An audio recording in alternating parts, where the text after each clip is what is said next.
নমস্কার ম্যাডাম, আমার নাম আছে রমেন্দ্র প্রধান। আমি কখন ত্রিপুরা রাজ্যের রাজ্যপাল। আমি আসানক অন ডিউটিতে অ্যাক্সিডেন্ট হয়েছিলাম। ও ইন্টারন্যাশনাল ফুটবল টুর্নামেন্ট একদিন আমি অন ডিউটি আসছিলাম।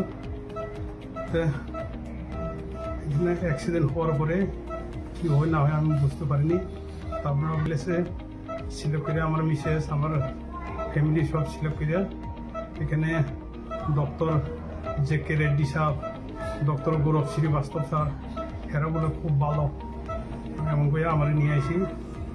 একদিনই আসলাম আমি জিবিতে, আইএলএস আওয়ার পরে আমি একদম একদম একদম একদম ঠিক হয়ে গেছি মনে করতেছি। একদম ফার্স্ট ক্লাস পুরো পরিষেবা হইতে, নার্সিংয়ের হইতে, পুরা সাফাই হইতে, টাইম টু টাইম ওষুধ, টাইম টু টাইম খাওয়া দাওয়া, একদম ফার্স্ট ক্লাস। আর আইসিইউতে আসলো ম্যাডাম রীতা রানী পাল, আর এখানে আইয়া পাইছি প্রত্যেক দেবনাথ, আর এখন রাজবীরও আসলো।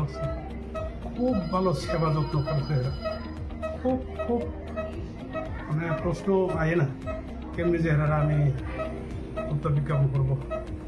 এত ভালো মানুষ এরা, আর হসপিটালও এত পরিষ্কার সুন্দর, পরিষ্কার খাওয়া দাওয়া থাকা খুব ভালো।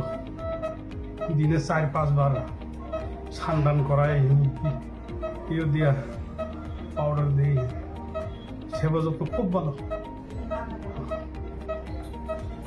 ওকে, থ্যাংক ইউ।